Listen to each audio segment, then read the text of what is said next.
I've been waiting for the noise to die down, so I could have some time to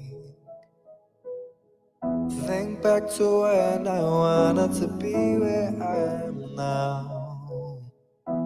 Free of problems I had then, but taken up by more now. Let me grow as I am. You can rush through your life at your own and mine. I grow as I am. Live your life until now at your own and mine. What are we rushing for anyway? What's perfection worth anyway? I guess I don't know.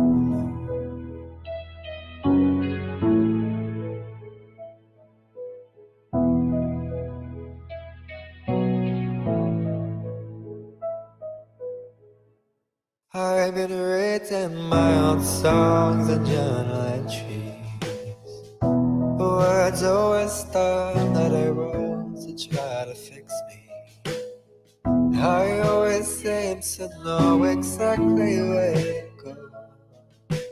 Why I'm so stuck in the same place, we'll never know. Oh, I'll grow as I am. You can rush through your life at your open mind. Oh, I'll grow as I am. Live your life until now at your open mind.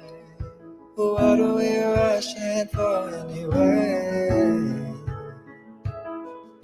What's perfection worth anyway? I guess I don't know.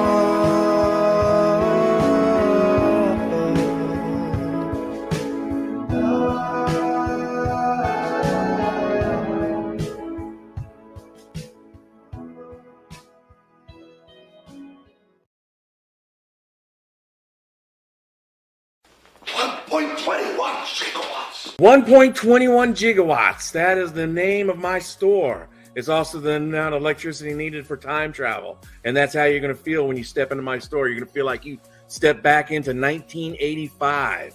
My store is all about the comics, toys, and nostalgia.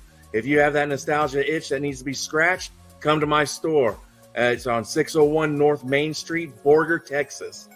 Again, I am 1.21 gigawatts, comics, toys, and nostalgia. The greatest toy and comic shop in a 50-mile radius in the great panhandle of this great state of Texas. 1.21 gigawatts. 1.21 gigawatts. Hey. Hello, Big Stu. How you Hello. doing, man? I'm just living the dream, man. Awesome. Hey, I was just rushing around trying to figure out, like, where to put all my toys and stuff, especially the thing that we're going to talk about today is this. Yeah. I actually found the video after you, came up with, let me know what was, who the doll was from. Like, there's no way of knowing because, like, the Google, actually, hello, everybody. Hello. Welcome to Toys Collecting and Unboxing Show, where we just basically, talk about things we love, which is toys, figures that we collect, action figures, shows, pop culture. And one of the things that happened this week was that I found this doll out in the wild, and amongst other things like such, other ones I'm going to hold up because. So I thought I'll do a Google search. It looks like a zombie doll to me. I had no clue who it was. And so I put it out there because Google was saying, the lens thing was saying, we do not take things like search people's faces, like real faces. So their AI couldn't differentiate between that being a real face or a doll.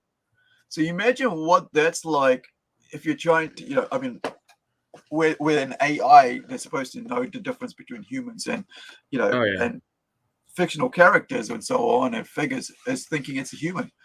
This could be, something very terrible in the future where people like, especially kids who make up their own little, things with toys and play sets or whatever, And next thing you know, the police comes on the door going, "Hey, we saw this happening." Especially I know with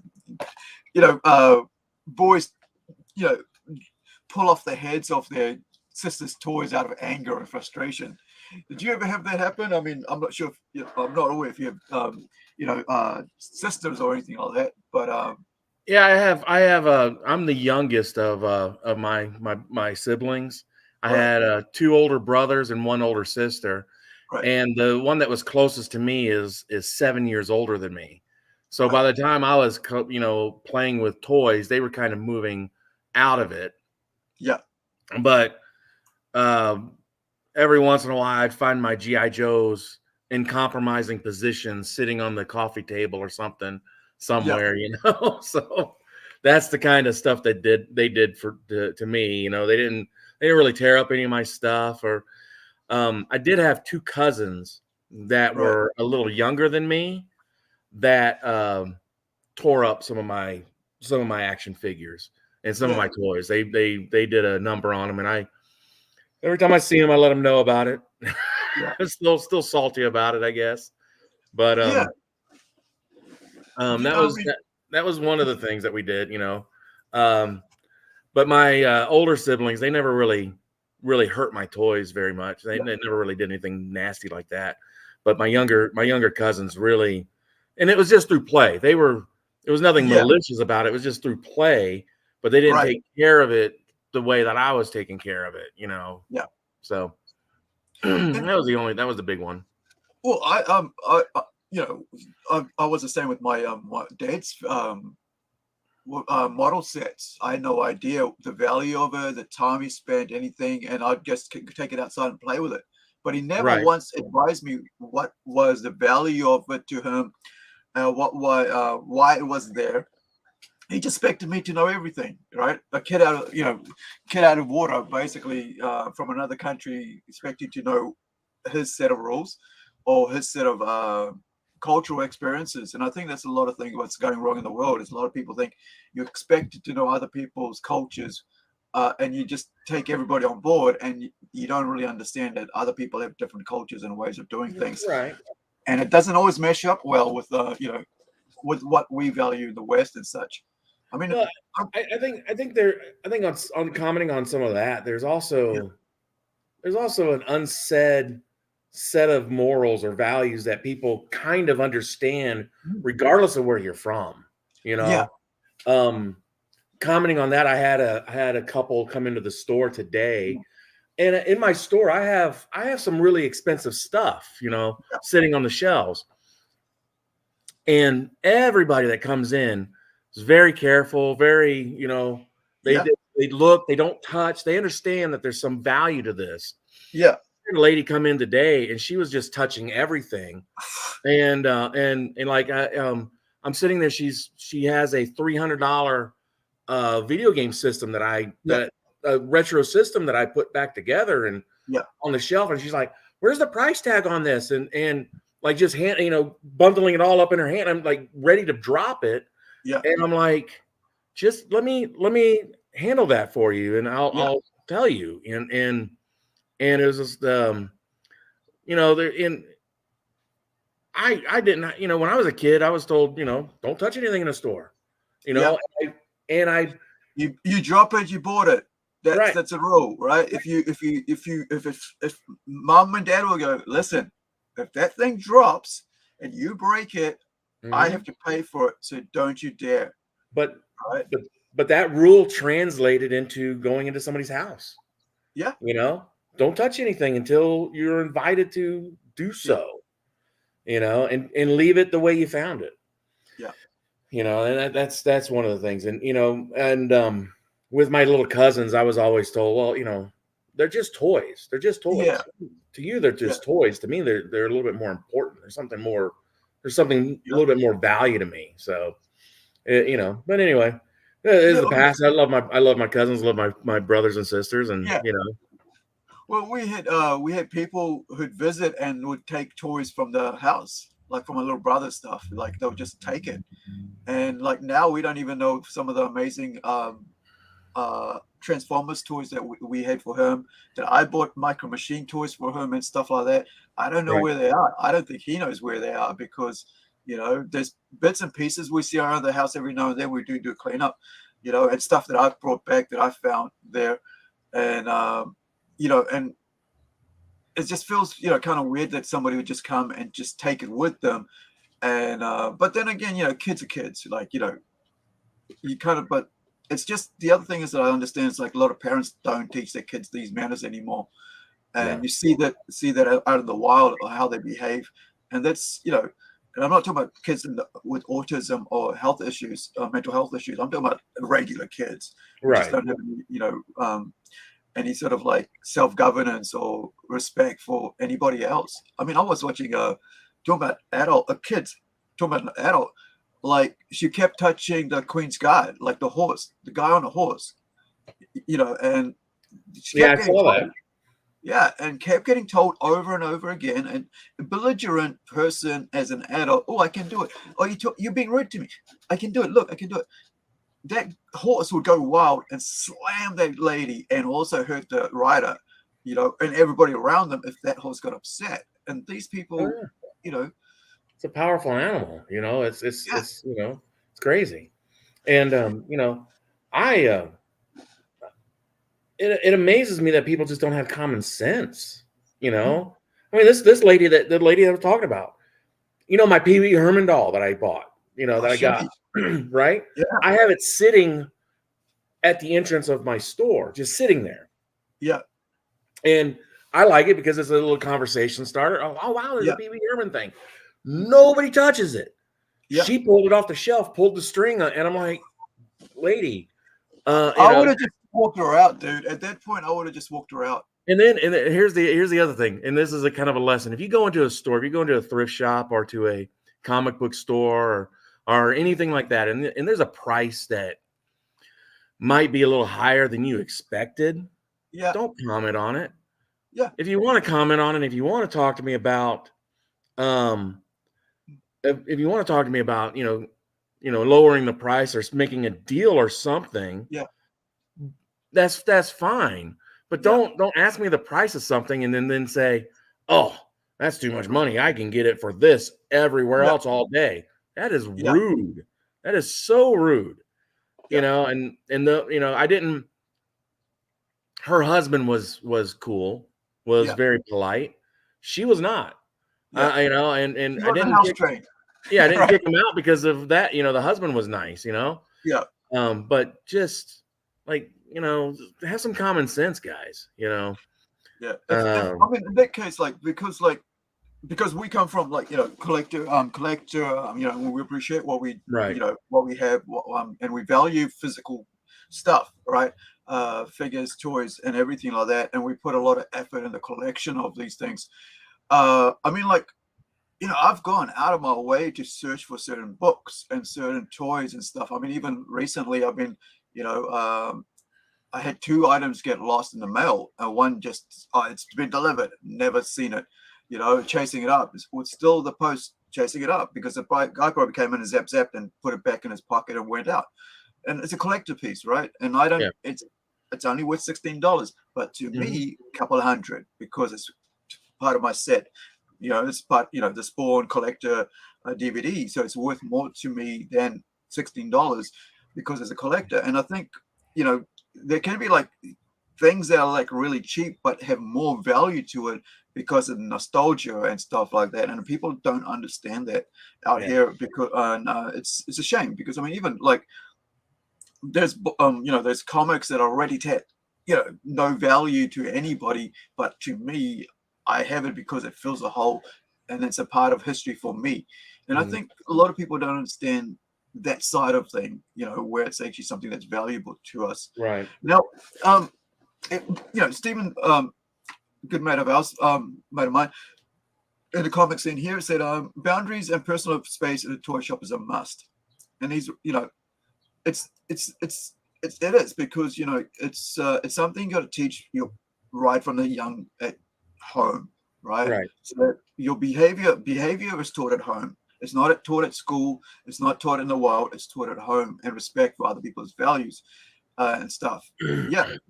So he's saying here that he lost. Yeah. So yeah, man.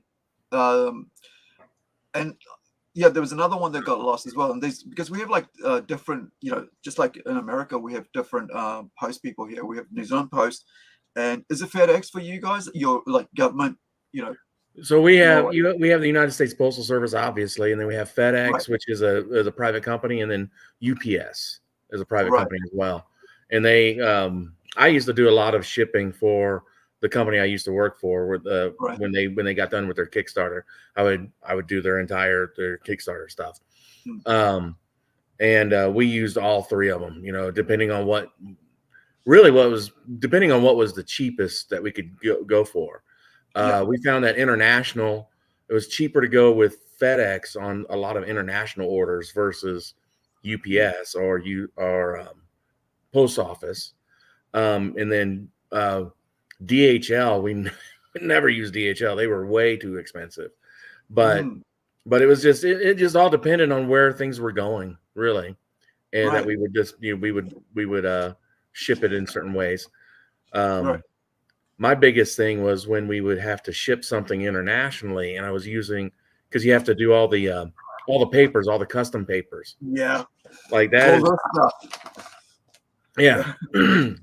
And when I would send it for UPS, every time, 100% of the times, they would send me an email. Now I shipped it with all the copies, with everything I was supposed to have.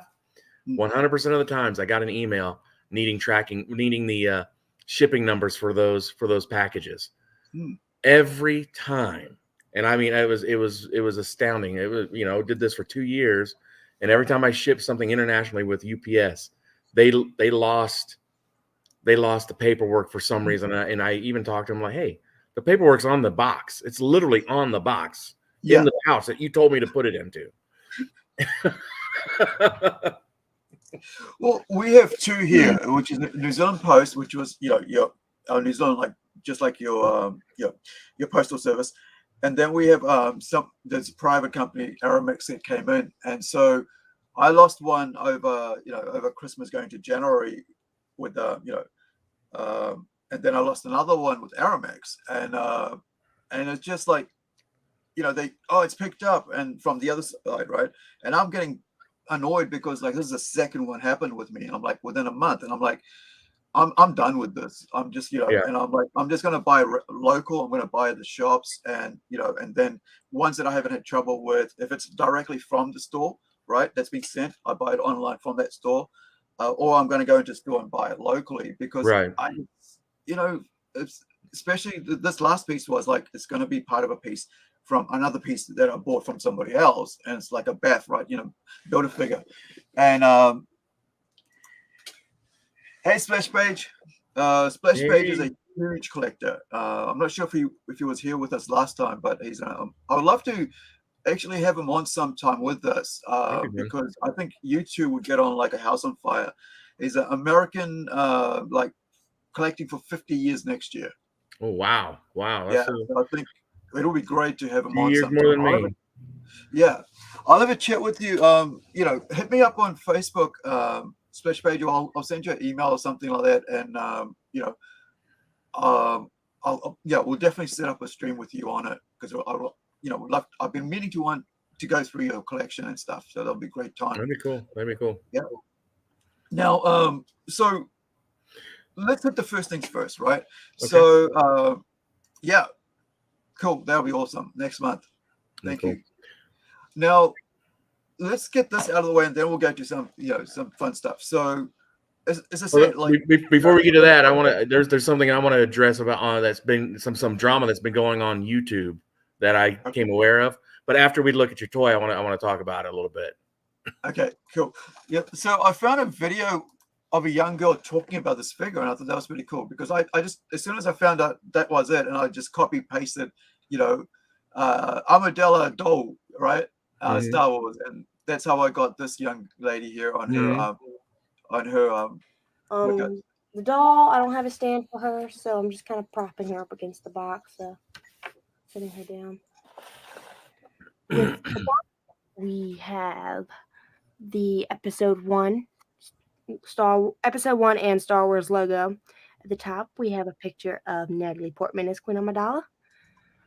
Over here, we have a warning where the doll would be, and as you can see, I left all her accessories in because I want to keep the doll accurate to the movie. And we have the Hasbro logo right there, ages 4 and up. Queen Amidala, Ultimate Hair Queen Amidala collection. On the side, we have Queen Amidala again, Star Wars 1, and we have the Ultimate Hair Queen Amidala and the Hasbro logo.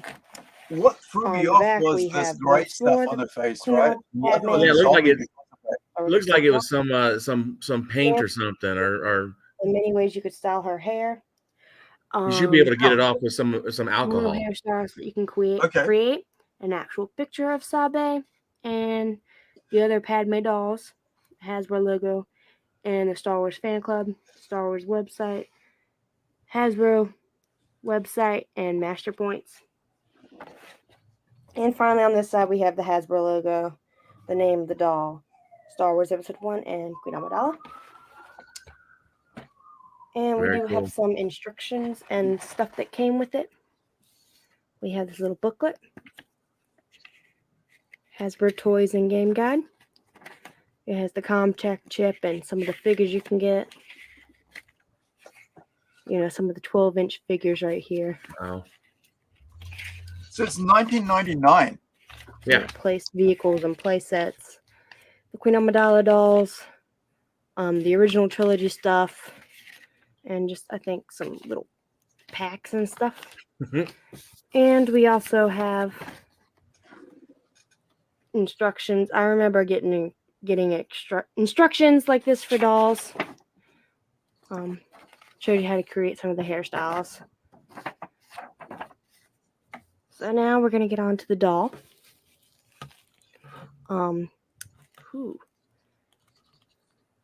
When I saw that, I was like blown away. Yep. This was it, right? This is the doll. yeah. And when I took her out, Like, check out the length of hair. this thing right here that's apparently supposed to keep her hair in place, Like 10 they're centimeters long. corroded, I think, and they broke.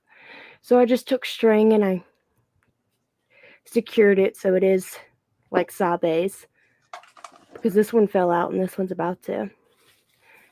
And the dress is very nice.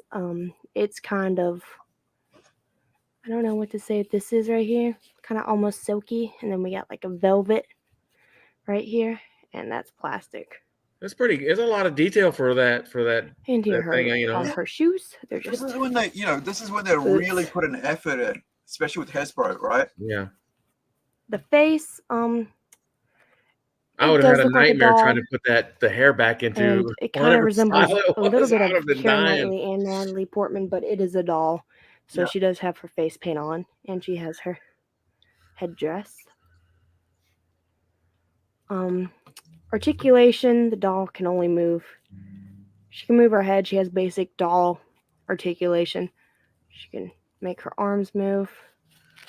Her legs can bend at the knee here. Yeah. So, and I think her legs can move out some, but Yeah. I have Good this stuff. on underneath it, and I'm not really gonna take that off because I just don't want to take it off. So, yep. And the hair is very soft and very nice. It is. It's like pretty cool, man. It's doll hair, so this is a quick review because I kind of don't want to spend forever on this because it is just a doll. Yeah, it's just a doll. And the whole reason I opened her was because it was Sabe. And, the beautiful braids Padme and one of the portrait editions do kind of go for a lot. I know the portrait edition does. And definitely the portrait edition that I got, she goes for a lot. But this one, I got this one for $16 at a comic book store. And that's the same price you can basically get her for online. So I went ahead and I opened her. She's Good a for very her. nice doll. I really do like her. Of course, this is basic 90s, early 2000s doll, so there's not a lot to expect here. I kind of wish they would do this for episode 7. They do have some little 12-inch figures, besides Hot Toys, but the 12-inch figures they make now are kind of like soap bottles, like they're hollow on the inside. And I really wish they would go and make a Ray, because I would like a Ray doll. That would be really nice. I think they have For a the people that 12-inch can't Ray. afford the Hot Toys Yeah, I version, was thinking the same and they thing. want something a little bit nicer than the soap bottle doll. Yeah, I think. Well, anyway, guys, sorry this was short. Thank you for watching, and good. Give her a follow. This is an Impossible Wolf, and I think that's pretty cool. I don't. This was came out 7 years ago, so you know. Oh, okay. So that's probably why, right? But that was pretty cool. I mean, like sometimes people go, "Oh, girls are never part of Star Wars." Like they really don't understand. This is 24 years ago, 25 years ago. This was out here, with Padme, and you could do, for girls to do their hair from Hasbro, Princess Leia dolls and stuff. And I actually have one right here, right, and so on. And so you always had the Star Wars, something for females for Star Wars, so they could have the hair there as well. Look, right? It came out like this, so there's no way I'm going to learn how to tie that up into her little buns or whatever it was, But I got to, have her about. I bought it for $40 about 2018. I was going to give her to my nephew, or might have been earlier, and then I decided, I'm not sure he's going to play with the doll, so I'm just going to have it for myself. So now I've got Leia, now I've got Padme as well, right? Which is kind of cool, without realizing it. And this one actually cost me 50 cents. Oh, wow. It blew me away. 50 cents, which is like around about 30 cents US, right? Okay. And but amongst that, I found this for 50 cents, and I got this for $2 because, of course, they know Batman is value. And this is actually Movie World, right? So over in Aussie. But let's go with what you're going to talk about, and then we'll go to what I was thinking about talking about today, which is this lot. Pez. Oh, Pez. Wow. So there over here in the States, there's some YouTube channels that do movie reviews. There's several of them. There's a guy that was recently that did movie review, or not movie reviews, toy reviews. I don't know why I said movie, but toy reviews. And there's a gentleman that he had Spectre Collective. That was the name of the YouTube channel that he had. And he had last week or maybe 2 weeks ago, I saw it on another channel, the Junkman. Junkman commented on it. He had over 200 copyright strikes on him because what he was doing when he was doing toy reviews, he just does voiceovers basically, and he uses pictures and things like that. Yeah. So he would search a toy, find the picture, put it online. Right. Well, the guy that was taking those pictures hit him up for those 200 strikes and never gave him a chance to fix the video or do any, never did anything. And of course, YouTube doesn't really care. No. So they completely deleted. They deleted his channel. I mean, they completely stopped the channel. And there's a little bit of drama in some of the toy reviewers in the US. I'm not going to mention any names or anything like that because I don't want to. I don't know everybody's side of the story, but regardless, if you see something that's that how can you copyright an image of a toy of a copyrighted image of a copyrighted toy? That's what's so weird. And the bad thing is it was this guy's livelihood. You didn't just mess with his hobby. This is how he's making a living because and the guy had some really good videos up because he had spent time working at Mattel, working on the He-Man line, working on the Masters Universe line. So he had some really good insight. I don't know if all of it was 100% accurate, but it is a little upsetting that that this has happened. I do believe that there's some people that are he's trying to get his page back and trying to get his YouTube channel back going. So yeah, this is him right here. Yeah, this is a thing that like I saw happen a couple of times over the last couple of years, right?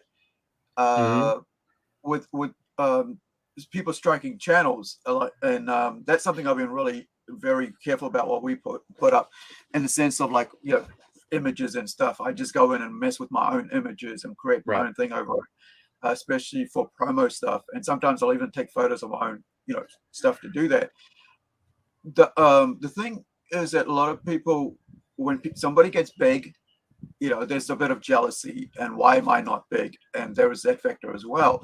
I saw one guy who was, you know, who was really good at reaction videos. He would really do it, really, you know, he would stop and go, he would speak for, you know, a couple of minutes, and then it wasn't just watching and they going, haha, that was pretty cool, and moving on. It was actually informative. A lot of people started copying that, and next thing you know, he gets struck. This is like $60, you know, $60,000, something like a monthly income for him. He's just about to buy his mom a house, right? He's setting it up to buy his mom a house, and next thing you know, they're gonna delete his whole channel that he's built for about 10 years or so. And this is a lot. So what I've done for my thing to back my channel up, I've saved every live stream onto Dropbox. All my clips that I've clipped up, Dropbox. So I've got a history of it all, and it's, you know, it costs like $10 a month or $12 a month. But I have all our live streams, you know, we have all the little cut up streams, clips, and everything of it, so that I can have a backup. And I think that's what it's going to cost a lot if you've been streaming like that for years, you know, for decades. I mean, for a decade, say. But you have to do it, man. You have to, if this is your livelihood, if this is what you kind of, you know, it's not my livelihood, but hopefully someday it will, you know, get there. And it's so easy for it to turn into something big. You don't know what is going to go viral, you know. And I mean, we could do one of these shows, and then all of a sudden we get, you know, 1 million views or 100,000 views or whatever, and then we're viral, and for something that we said, and we had no clue that it was going to happen, you know. Now it's and then it turns into an income, you know. And then it turns into something that we, you know, that's thing. And I mention it because I'm toying around with the idea of doing a YouTube channel as well. Awesome. Of like, you know, and trying to figure out, you know, what I want to do and how to do it, because I don't want to do it badly, you know. I want to, you know, I know that my camera kind of sucks, but that's what I can afford right now, you know. But I want a little bit more. I wanted to look a little bit better, a little bit more professional as best as I can. But this guy, especially if you're presenting a store, right? It's your store. You're not just going to be up there, and if that's what you want to do, you're not going to be just up there just being a toy guy. You actually are part of a business, and people want to see the professionalism. Whereas me, I'm just sitting here, you know, talking about stuff that I enjoy, and so I'm not representing anything else apart from myself and what I'm into, or what I'm creating. So it's not that, but like, you know, like you said, if you're doing it, you want to have a good, you know, depending what you want to do with it. And plus, all I think is that everybody wants right now is the word that I always have trouble pronouncing, which is authenticity, right? They want realism. They don't want phony TV stuff. And a lot of people kind of think like that's how we should do it to be professional. I'm like, you know, people get turned off by that, but they also get turned off by if you're just trying to like grift on here, because like you said, we never know if it's something's going to pop off, but that's not what I'm about. I'm just hoping that people like the comics, you know, and enjoy what we do in the videos kind of thing. But that is quite sad. I mean, like I said, the other guy was like earning $60,000 US a month, you know, about to buy his mom a house. And same thing with Spectre, right? Spectre could have the same situation where he's like you said, it's built up this thing and now it's his full-time job. And that's something that I'm looking at this as well. Like, hey, I do comics, but I also do this. So I'm like looking at which days I can do it. And we start, you know, because I like live stream better than shows, like actually recorded things. I hate recorded things. I like actually be able to talk to people out there rather than just going, oh, let's make this clip up. So how did you find out about that situation with Spectre? I'm a huge YouTube watcher. I just watch YouTube constantly, things that I'm interested in. Try to, I didn't know, I haven't told you this. I watch all sorts of self-defense videos, how to work on my Right. car, how to do, toy reviews, all that stuff, different toys that I'm wanting to collect. And then, so, these streams come through, they hit me, and Junkman I've watched Junkman for a while, and there was some controversy that I got wind of, because I'm a little bit more into I'm not in it, but I'm into Yeah. the know of things. There's some controversy that was going on with him and a couple other toy reviewers, and I kind of stopped watching Junkman for a little while. Yeah. And then I'm like, well, wait a second. There's always two sides to a story. I don't know. Yeah. I'm not going to stop watching. And then I had met I met one of the other toy reviewers live, in person. And he was felt that he was a little jerky, a little above everybody type of attitude. And that kind of turned me off on that guy. Yeah. But I found out about this because I'm a huge YouTube watcher, basically, and I, a little bit into the know of what's going on, and I turned on the Junkman, and he addressed all the kind of the drama that he had, Right. and he showed the guy's website that put all the strikes on Spectre, pulled pictures from it and said this is the picture, or this is from this guy. He did. It's kind of a funny video, but his end result was kind of the same way. He says, regardless of what you feel, how you personally feel about some of these people, why are you messing around with their livelihood? Why are you wanting to do that? That's not right. That's not what we should be doing. But that's where we are with the cancel culture, right? It's like ringing up their people's jobs and saying, "Hey, I saw this guy post this on social media, and we're gonna do this." I had that happen to my team, right? You posted about this, and now we're gonna go dig up your whole thing, and you're gonna be part of that, or this, and I'm like, this is a 15K job to us, right? Right. That I've actually set up, that I was approached to set up, and for me, then it's worth a couple $100 to each one of my folks, my friends who are going to be working with me, and I was like, you guys need to shut this, cut it down. I want to get lawyers involved here right now because I have a lawyer, right? And because if you guys don't understand, this is not a like amateur hour, 20-year-olds on Facebook who don't know what real life is, trying to destroy somebody's livelihood. And it's like, it's worth 15K to us. It's worth about $400 or $500 to one person, a couple hundred to the other person, because what the job they're doing. And, and also not only that, I'm paying for a lot of food and, where we're staying and all this included, because we're going for about 3 days or something, doing an event. And you guys have no idea all that work we've put into this. Oh, no, it's just like, it's like, no, you guys have no idea. And, and everybody's going, oh, you're this and this. I'm like, I Facebook, Facebook messaged my close friends, because I wasn't even aware of what's going on. One of my close friends who's going to be working with me goes, hey, did you see this? Did you see what's going on here? I was like, no, what's going on? So he does. And then one of my other friends goes, hey, what's going on with this? I said, this is what's going on. Right? It's just these people don't like the other people, and now they want to make a big mess for me. Yeah. So I'm very careful, not careful, cautious, conscious is the word, conscious about all this stuff. And I don't like it. I don't like it one bit, people canceling other people, because I've been through it. And affecting people's livelihood is not the way. And this is, earlier on we were talking about like respect, teaching. There's none of that being taught at home on how to deal with stuff. And these kids who have grown up on social media and YouTube, they haven't written no real life experiences, and actually being taught with dads in the home, because there's no dad in the home. Otherwise, they wouldn't behave that way. Right. Because dad's the one who comes in and gets a bit of discipline. Go sort out with mum now, right? Go cry to mum, but you needed that, and mum will go to dad. He's going to sort you out, and then back and forth. And so you got a bit of balanced discipline there. But a lot of these people don't have that, and so they spend all their life on social media, whatever, looking for how to make their life relevant, because they have nothing going for them, which is kind of sad. Yeah, it is sad. Like,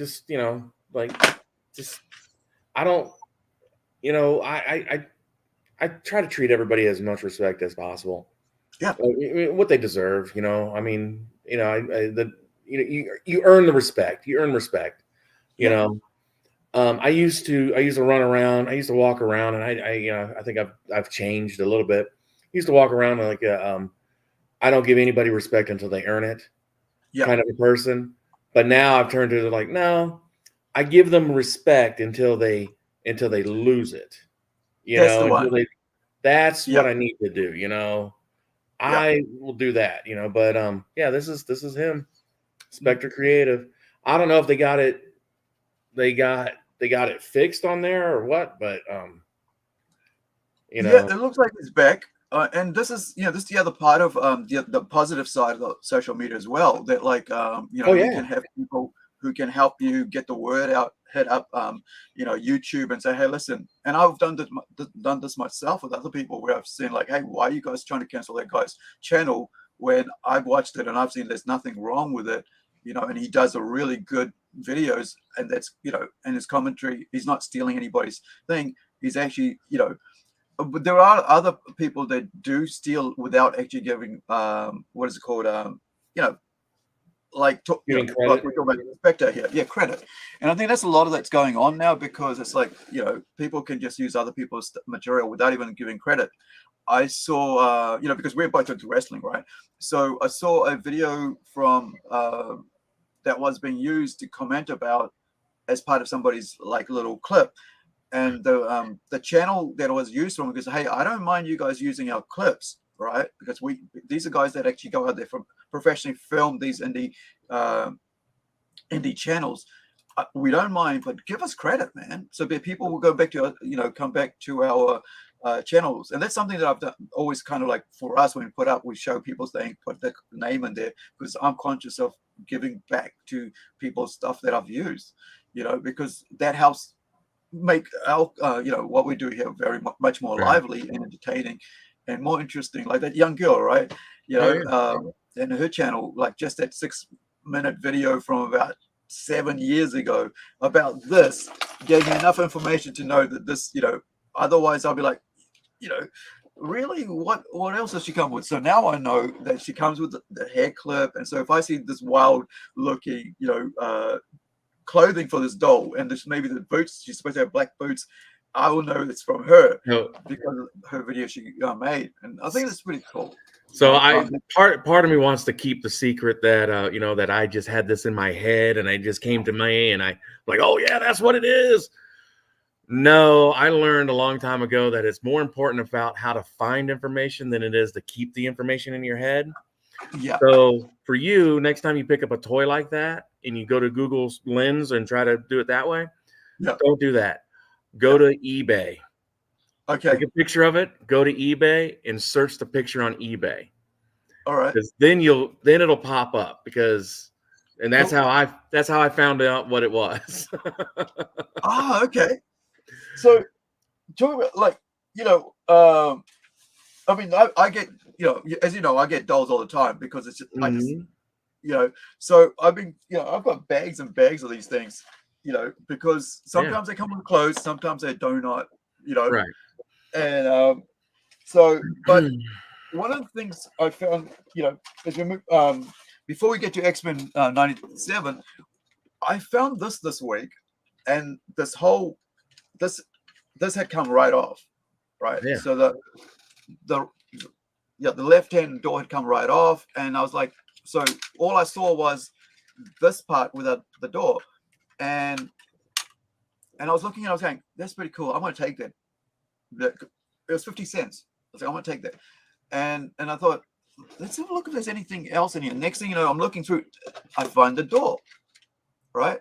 Sweet. And so what I looked at it, and I looked at it, and I looked at it, and I was like, I can fix this when I get home, right?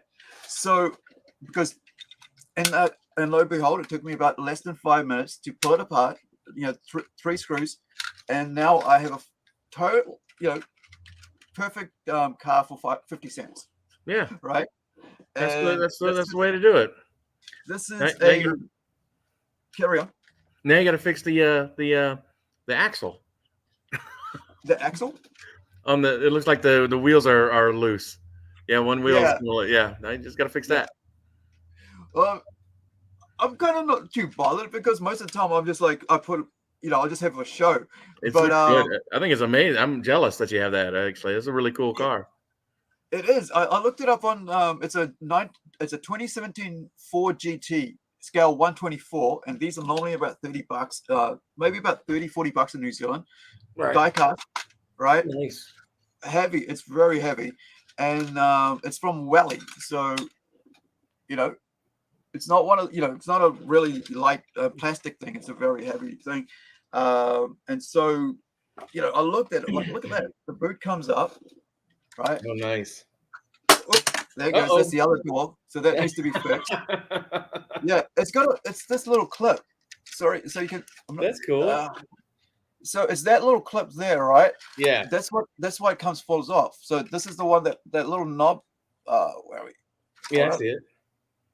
Yeah, so it's that little thing here that keeps it in, but that's why it falls off. And so now I got to unscrew and put that one back on. Did you see one of these before? Is it? What is it? I know Crypto. it's crypto, but yeah, it's now it doesn't have much information, which is what's annoying about this. Is like you don't know what brand it is from, but here's crypto here. Oh yeah, right. So now I have a I guess it's down to us.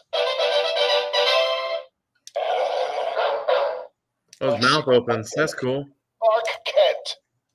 Up, up, and away! That's neat. Yeah, and I saw that. I was like, cool, I got to grab that. But shall we go and watch the X-Men video, and then we'll come back to the to talk about pairs and stuff like that. So this is X-Men 93. I saw this with my mate last night, but I thought, it'd be cool to watch it with you and and get your get my opinion. I have to play this at a slightly faster rate because otherwise, they get a bit annoyed about it playing trailers and copyright and all that stuff. Even though they want you to watch it, over and over again. So this is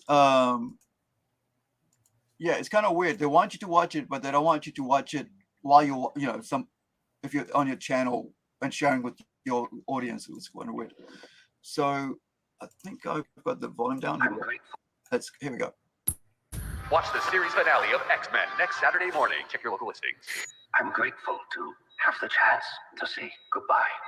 I am proud of you all, my X-Men. Fate lies in our hands now. Now.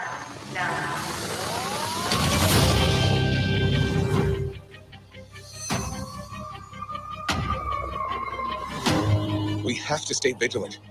The professor entrusted us with his dream. No matter how dark it is, we must believe in each other.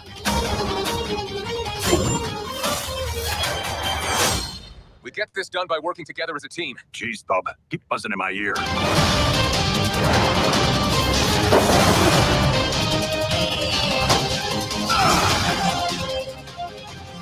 Heads up!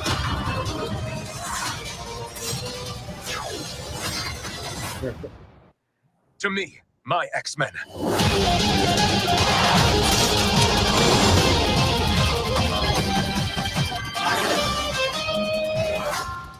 Magneto. The last will and testament of Charles Xavier. Everything he did now belongs to me.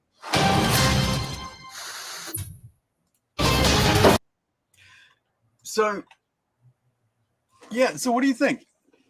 I think it looks cool. I think it's really cool because it's I really love that scene with Gambit on the back of Wolverine charging his claws. I thought that was awesome. Pink claws, though. Pink claws. Why does he have pink claws, and why do they look like that in the first place? Why? Because Gambit is charging them. Right. Now I get that's why he has the pink claws, because it's charged by Gambit. So now it's X-Men was always about doing combos. Remember, you got the fastball, what was it? The fastball special, speedball. right? Yeah, fastball special. Where Colossus throws Wolverine. So they're kind of they're playing with that, you know. So that was pretty cool. Somebody asked me a question online while we were watching the so clip. that was to do with Fantastic Four in your background. Oh yeah, Steve. Yeah, they are. It's the Fantastic Four, the entire set right there, and also, bear with me, I got Galactus and his heralds right there, ready to go, and of course I got a Sentinel, and they are here for sale in my store. So, but yeah, they are. They're really cool pieces. I really like them. I really love having those in the store. People comment about them all the time. So, but yep. And I did just before Christmas. I had the entire set of the X-Men '97 that they put out, that Hasbro put out. Had them on the wall. Guy came in and bought every one of them. Wow. And I'm like, what was it worth in the US? Like, what's the value on that? Because I know for us it's like about $50 per each, piece.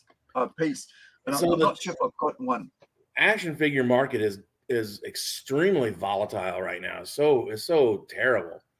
Yeah. It used to be a $20 figure. It used to be $20. I sold them for, I think I sold them at my store for 30 or 35 a piece. I think it's maybe 30 a piece. And I was lucky enough to be able to get them from a wholesale. So, 25 to 30 a piece for those figures are what it's going for now. And it's so weird to me because I used to buy these figures when Toy Biz had the license for the Marvel figures. They were $7, $7 or $8 American.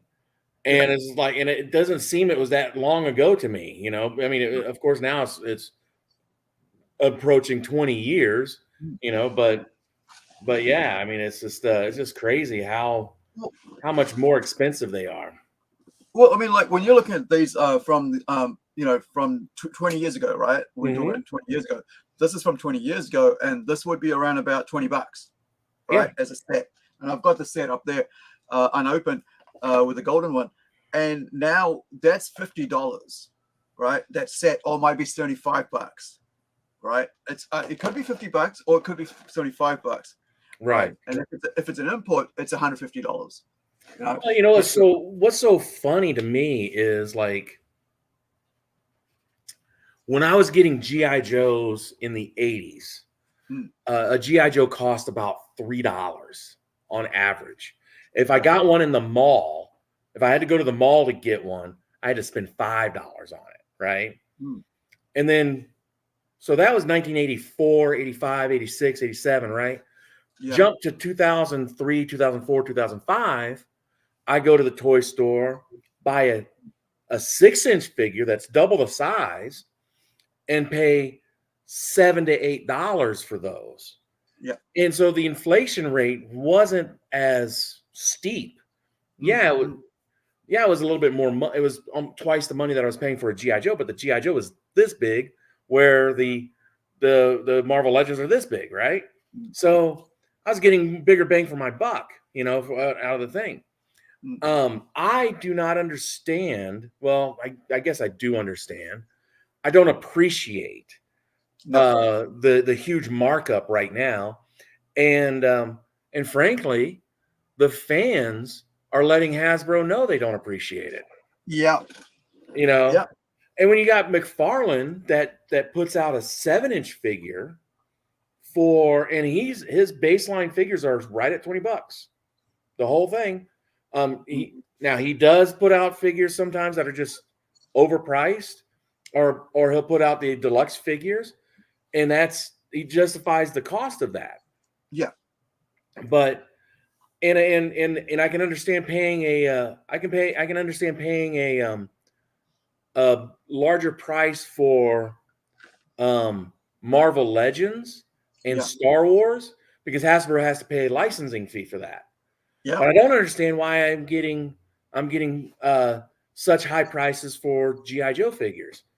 Hasbro owns G.I. Joe. Why am I getting such a high markup? Or if I'm getting such a high markup, why am I not getting a bigger bang for my buck? Because I'll tell you why. Money. I'll tell you why. Because Disney's losing billions of dollars on their trashy movies, and Hasbro's having to make their toys that don't sell.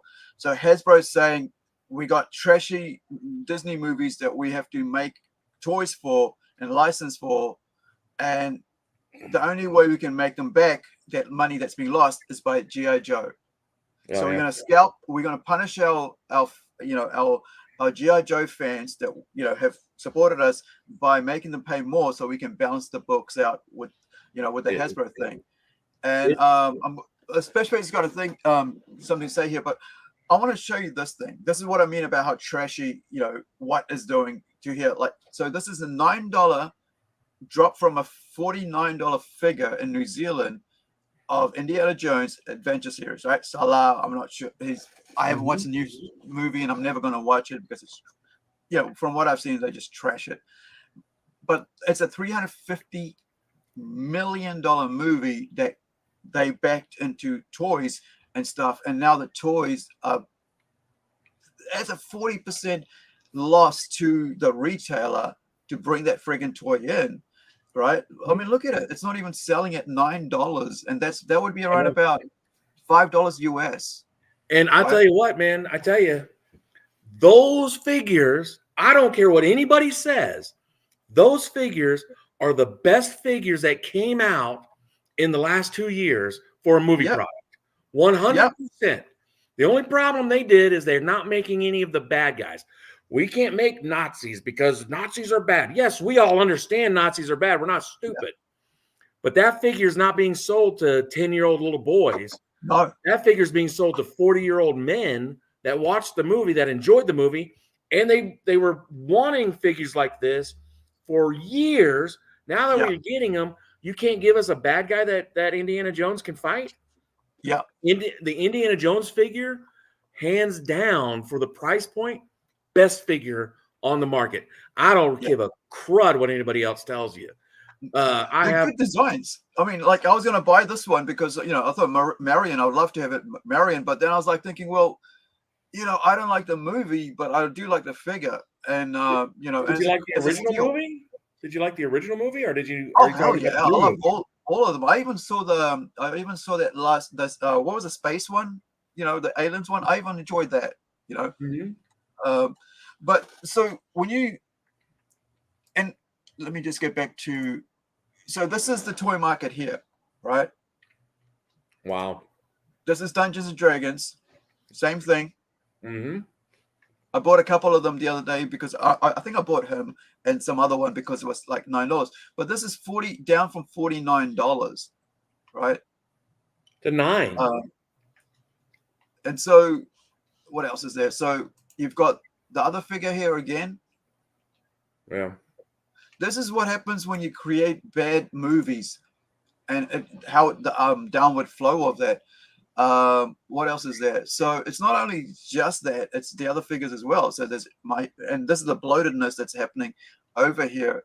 This is this one here. So half price, right? At $25. Nobody's buying it at $12.50.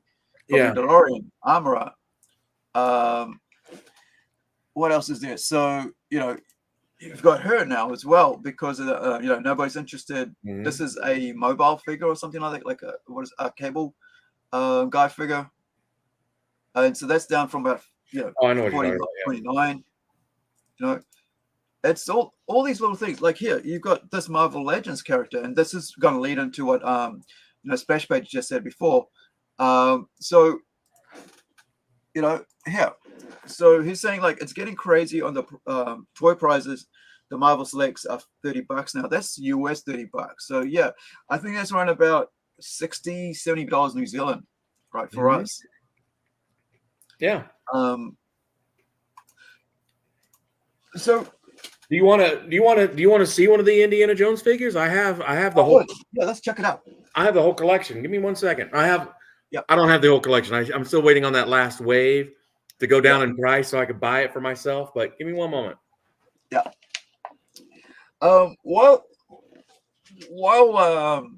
Stu's grabbing the collection, So I picked this up as well this week for $5, like on the in the wild, and I knew straight away pieces were missing. So the hood's missing off here, and of course the side's missing. But this is actually the Ark from Cybertron, right? I didn't know that when I got it. I just thought it looks cool, man. It looks really cool. So I am gonna I'm gonna have it, and I can display some figures on it, and and that'll be how I'm gonna show, so I can. That's why I would buy it, so I can just have something where I can show my cool little figures on, right? Like a stand for display. And then I did a search, doing the Google Lens, and I found that it's actually Cybertron, part of the Transformers series from the movie, and I had no clue, right? So this is another Hasbro thing. Oh no, it's Tomy. So this is under license by Hasbro USA through Europe, Hasbro Europe, but it's a Tomy figure. So yeah, it's interesting how it shuts up. It's got shooters and everything, like you can fire away things. But I'm gonna keep an eye and see if there's any of the broken pieces I can find or missing pieces somewhere. But I didn't even know they had a Transformer figure that looked like this. Oh wow! Yeah. So this is the Ark from Cybertron. Okay. Yeah, it's from the. Is it Dark Side of the Moon? Yeah, Dark Side of the Moon movie. Okay. So let me show you one of the Indiana Jones figures I got. So this is the Indiana Jones figure that I got from the Adventure series. Yeah. And this is this. If you remember in the Indiana Jones and the Raiders of the Lost Ark, this is where he's running through the streets. Yeah. The likeness is the Harrison Ford likeness is really good on this. He came with a bullwhip. He comes with a bullwhip. He comes with his gun. I mean, all sorts of stuff. But I have him running with Marion set up on my shelf, and I have them holding hands running through the streets. Sorry, I'm trying to put them all into But this is a really cool figure. This is something I've been wanting for years. His pouch comes off. The hat is really nice and good and solid.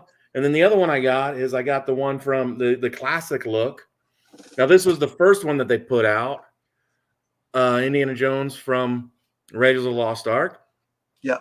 And I upgraded his gun and his whip. The whip is actually has a wire in it to where you can pose it and stuff. So, but as far as if you like toy photography and you like Indiana Jones figures, I mean, these are they're fantastic. I'm telling you, they're and then they did it right. They did what they were supposed to do with those figures. They, instead of doing a build-a-figure with them, they did a build an archaeological find, an archaeological treasure. So when you get all the figures, the first wave built the Ark of the Covenant. I didn't pull that one out because I didn't want to, pull it out of the display that I have it in. Yeah. But I mean, these are great figures. I mean, I don't understand the hate that's been going on it.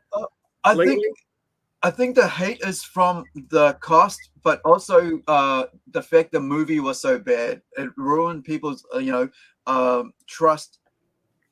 That's what it does. Like, it has a downward spiral. Right. Let me take you off there. So everything has a downward spiral. So if there's a negative, it has a downward flow. If it's a positive, it's an upward flow, right? Right. So when we talk about something, and now we're talking about Indiana Jones, and I said I wanted to get Marion because I just would love to have Marion figure, because I like to have as many female figures, as many male figures as I have, because they look really cool next to each other.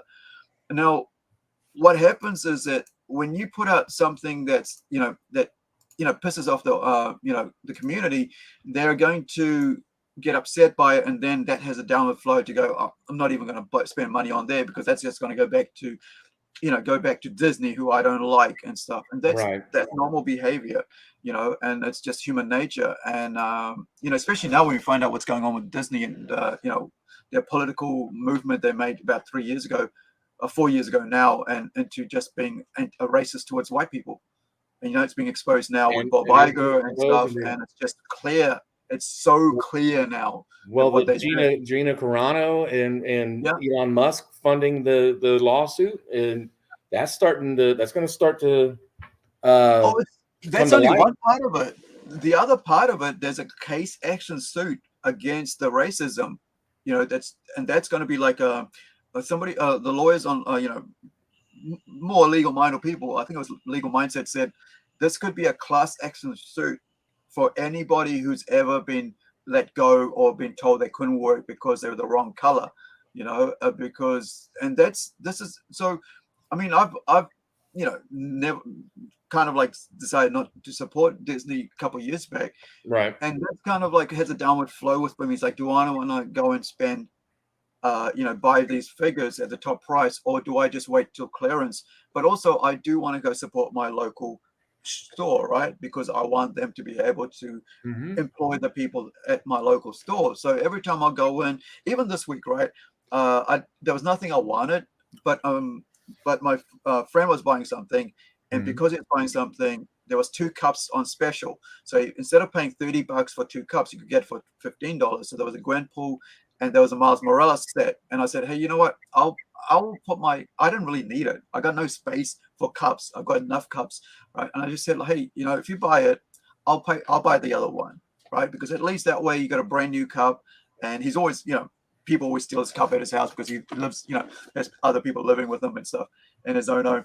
And so cups go missing. I said, hey, I'll buy the other one. And that's basically me. And my other part of it is, okay, you get that, but I also get to put some money down on the counter at the store that, and so, that's something that's been, that's very conscious to me. But like this one here, this is the figure you're talking about, right?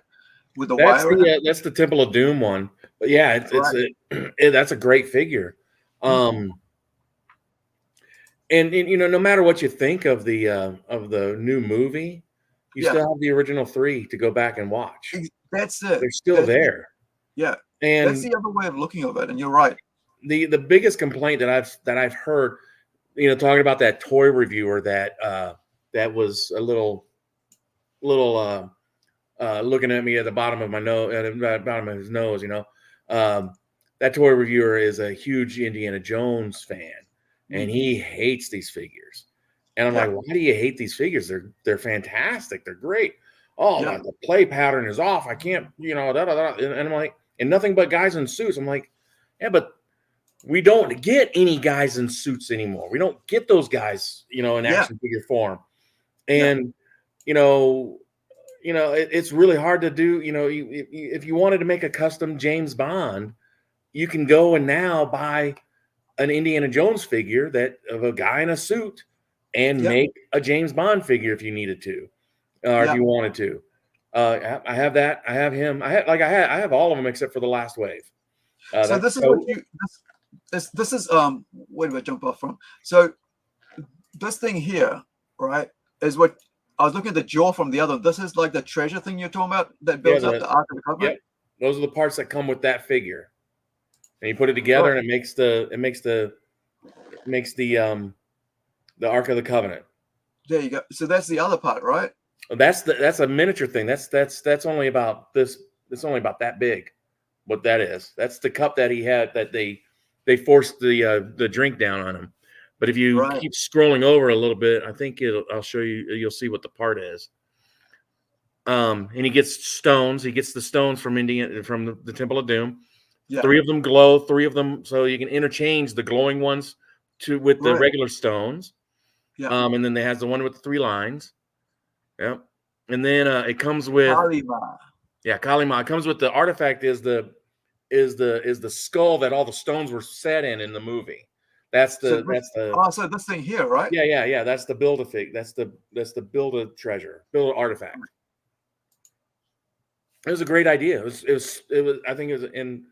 Well, there is a lot of thought gone into it, and that's what really, I guess that's the bummer part of this is, that the figures are great.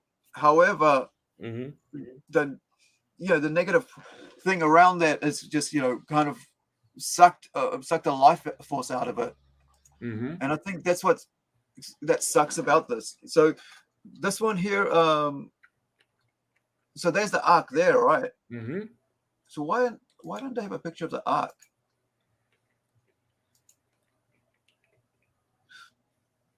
You just have to find one. Let me see. So I didn't even see this figure before. Yeah, that's Belloc. What's Belloc from? Raiders of the Lost Ark. He's the other archaeologist. It's been a while since I saw Raiders. Yeah, man. So that's at the ritual at the end of the movie, right? And then they made a double pack with him and Indiana Jones' friend from Marcus Brody from the school, from the college. So it's a really cool thing. I'll send you a picture of my whole collection that I got set up so you can see all the figures and stuff.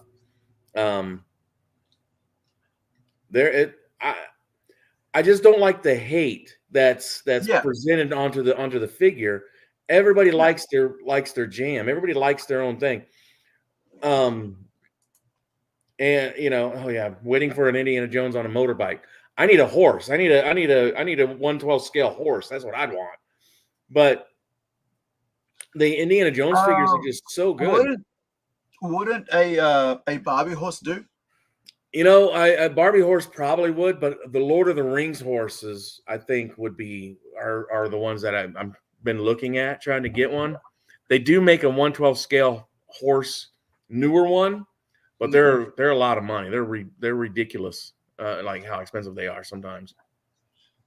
I think I had a Barbie horse or something like that around. But let me just. Oh, you could use a Barbie scooter. Right? That's too big. That's too big. That's for 12-inch figures. But the line is dead. They're not putting any more money into the line. But that's also so. Talking about the line is dead. So at the moment, Hasbro's has had a huge thing with Disney because of their unable to sell any of the new Star Wars figures, right? Like it just sits there. Like there's 4 years of sitting on the shelf on clearance, right? On clearance. And they're not able to move it, especially the Mandalorian would what's his name? Gideon, whatever. It's like there's about 10 at our what we have is called like one of the department stores is like a Farmers, a bit like you guys Target. And it's been sitting there for about 4 years, 20 of them just been sitting there since Mandalorian came out. And it's on clearance, and it's been on clearance forever, and they haven't been able to get rid of it. Now, so there's been rumors about how Hasbro's basically saying, listen, you're going to sell these figures that we've made for you at your store, right? And this is how you're going to give us back our money that we trusted you to make this work. And instead, you gave us trashy, rubbish movies, which are impacting on these figures. And because that's how it's always worked, right? Good movies, people have good feelings for the figures.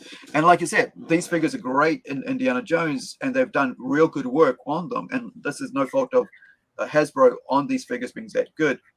But they're losing billions of dollars on these figures by being part of that thing. And part of me blames, and this is where blame goes everywhere, guys. We as toy collectors are jerks as well. Yeah. Because we and we kind of want to be in the cool crowd too. So if somebody comes out and says, "Hey, these Indiana Jones figures suck," a whole bunch of people are going to not even look at those figures and say, "Man, these are actually pretty cool figures."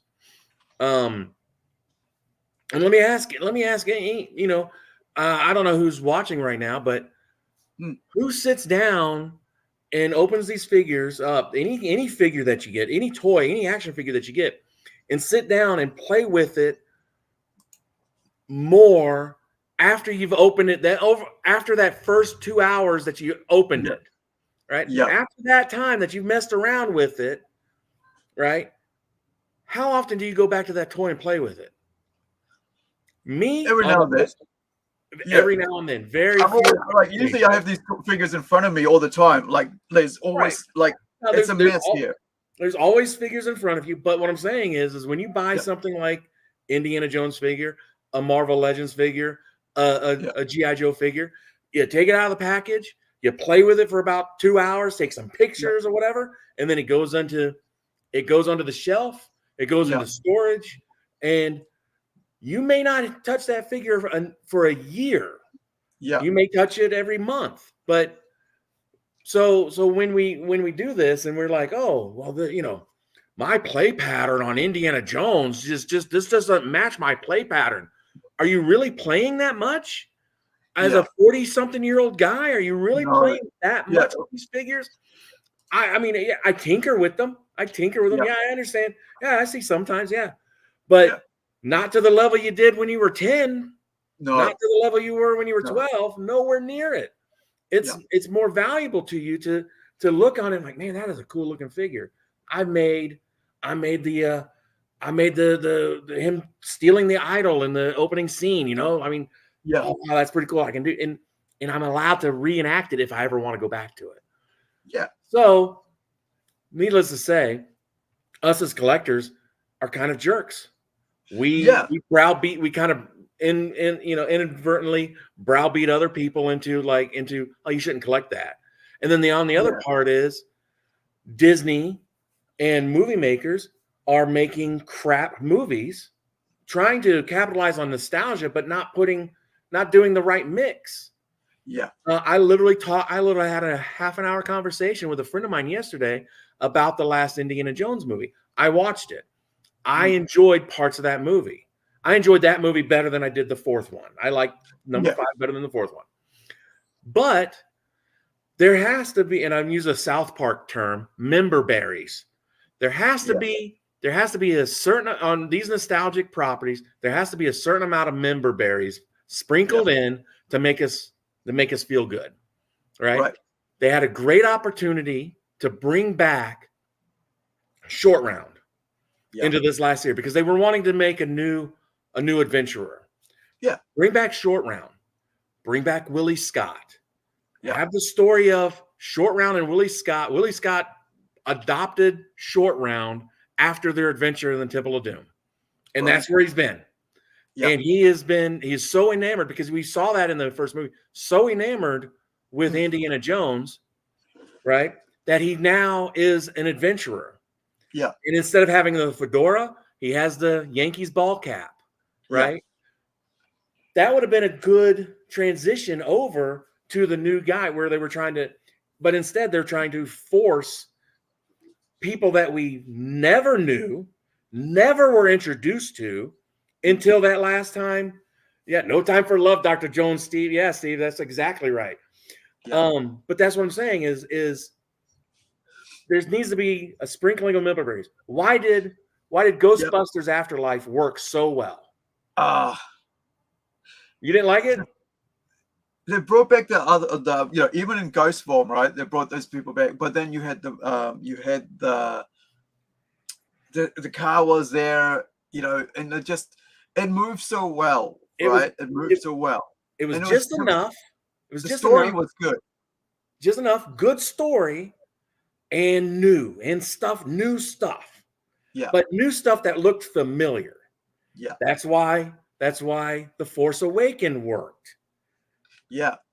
It was a very similar story. Everybody can get on board with it. Like, all right, cool. We can get on board with this. Let's see what the next one does. And then Rian Johnson craps all over it and then ruins the entire series. So that's what's happening over at Disney. They're trying to do new things, but they're failing miserably at it. Yeah. Well, I'll tell you why. Here's the thing. Because they're not educated about what they're working on, and they've admitted it. it's like there's a video of them, a clip with every one of those people, like not everyone, a bunch of them, who basically are told, no, you don't need to know the past, you don't need to just write the shit up, right? Make it up as we go along. Yeah. And at the end of the day, Steve, it's the new one's coming up. Not sure about the Frozen Kingdom or something, but Afterlife is brilliant. I loved Afterlife. It was so good. It really took me back to watching the first episode, first movie at home in the 80s with my dad and mom and, and my sister and so on, because it just felt like a family movie, which is what the first one felt like. It wasn't trying to make a, political point about who was in it. It was just, it was really well done. And it really kind of like, that's why everybody loved it, because the story was good. And a lot of times these guys don't know how to write good stories. And the other thing is, as I was going about this clip, it's like they're just saying, they told us not to read the comics. They didn't tell me the source material. Don't just make it up as you go along. It's like, that's not what I'd ever tell anybody who's working with me. I'd be like, dude, this is what the people look like. This is what their background is. This is who they're supposed to work, who their friends are, what their family background is, what language they speak, how they dress. You need to know that shit before you actually start working on the page, on the cover. Let's work on design work, and you understand where I'm going with this. Right. And I just had a whole bunch of pages turn up this morning just before this, because I just woke up at about 1:30, because I was up till about 4 a.m. That's my whole clock's turned around. But I just saw before, on email, a whole bunch of new work from another manga we're working, and his design work and everything. I said, go and read the story, go and look at designing the characters and everything first, and then we'll come back and we'll go with the script. Oh, definitely. And I think and I think these people don't have that, time, but $250 million, you want to make that movie work, right? Right. Well, here's the thing here on comic book movies and now nostalgic movies, right? Yeah. What is happening is the people that are on comic books, I'm going to comment on comic books mostly. Comic books are still not respected in Hollywood. Even though we have a comic book movie that won best actor, right? We have a comic book movie that won best supporting actor. We have a comic book movie that was nominated for best picture and an Oscar, but we still don't respect comic books. Even in those books, they were, and when we make a movie based on comic books, we don't take the source material because we can make something else new. We can make it better, right? Yeah. Do they do that with Hamlet? Do they do that with Romeo and Juliet? Do they do that with Charles Dickens or Mark Twain or any of that stuff? Do they do that with that? No, they don't. They try to stick as close to the source material as possible because people love that stuff. In movies that are based off of plays, they go based on what the play was, right? It's already been done. Yeah. Sin City, in my opinion, is one of the best comic book movies of all time because they literally storyboarded it from the actual comic book. Yeah. So there's still no respect in the comic books anymore. And then it also now turns into nostalgic movies. Oh, I loved Indiana Jones. I love Ghostbusters. And it happened with the 2016 Ghostbusters. We were all promised something different. Yeah. And then they put out that garbage. Yeah. All those women are really good comedians. I really enjoy watching those women perform. Okay. Yeah. But that movie, regardless of women playing the Ghostbusters or if it was guys playing the Ghostbusters, that movie was garbage. That movie sucked. And everybody knew it. And you were only capitalizing on the name, and you got the big boost from all the guys that watched the 1984, 1989 Ghostbusters wanting to come back and see something new. Yeah. And you disappointed us. You pissed us off. Yeah. What's happening, and I'll finish with this. What's happening now is, and it really hurts my feelings. It really hurts me because I love it. You're destroying the movie theater industry. That's it. You are absolutely destroying it. Movie theaters have to have at least 3 or 4 blockbuster movies in their theaters to make the year. Yeah. And last year we didn't have jack crap. We didn't have anything. Every Marvel movie that came out last year was absolute garbage, except for Guardians of the Galaxy 3. But everybody was already pissed off so much from everything else that not a lot of people watched it. Exactly. So, get the ship steering right, and you'll have a strong industry again. There's no reason that we can't have that. Well, I watched the WDW Pro, channel who talk about Disney and stuff like that, and I've been following that with the legal actions and stuff. But the Nelson Peltz thing, hopefully, Elon Musk and stuff, that might force them into just changing. All I want to see is basically everybody at the top of the executive role at Disney just gone, right? Just gone, just gone, fired on day one, and then basically go, all right, who do we lose in that last 10 years because of all these idiots? Let's bring them back in and we'll offer them, executive roles, right? But be part of the place now. Let's do and right the ship. That's the only way this is going to be fixed, because right now, and that's what they've been trying to do with Jason Gunn over there and build up, but I just don't know if it's going to pay off. Hopefully, whatever they create with Jason Gunn over there, I mean, he is very smart. Hopefully at DC with Warner's, they actually create a unified universe like they have done over there previously, but a darker universe. I don't want a fun comedy, MCU version of DC characters. I like DC for the dark, seriousness of it. That's why the Joker worked, because it was serious and really, and that's why most of the when you look at a lot of the movies at Batman works is because of seriousness of it, because he's crime fighting. He isn't going and crashing galaxy aliens. He's actually dealing with human things on Earth and whatever superpowered beings, but he's still on Earth dealing with that.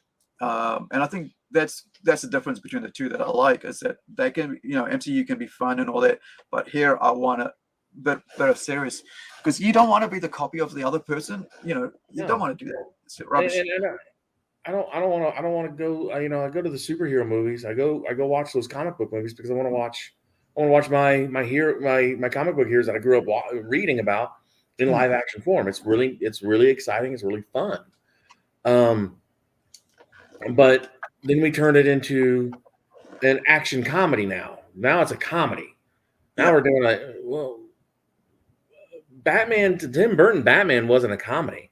There were some funny moments, but it was not a comedy. Yeah. When we decided to turn it into a campy comedy, everybody rejected it. Right? Yeah. When it was the George Clooney and Val Kilmer, people rejected it. Val Kilmer, people were like, oh, this is kind of different. George Clooney came in and like, nope, don't want this. We don't want that. The first Iron Man movie came out, and we're like, yeah, there's some funny moments. We can see that. But it's very serious. The tone was serious. Same with the Christopher Nolan Batman movies. And now it just turns into more jokey jokes, and then we have a little bit of an adventure, Yeah. And now everything is world-ending crisis. Right? How many times do we need that? I mean, there's only so much of that we need. Every movie is a world-ending crisis, or it's the fault of Tony Stark. Tony Stark started it. So but that's my kind of my rant, because I love movies. My number one passion is movies. I love them. Just don't take them away from me, man. Just let me still have them.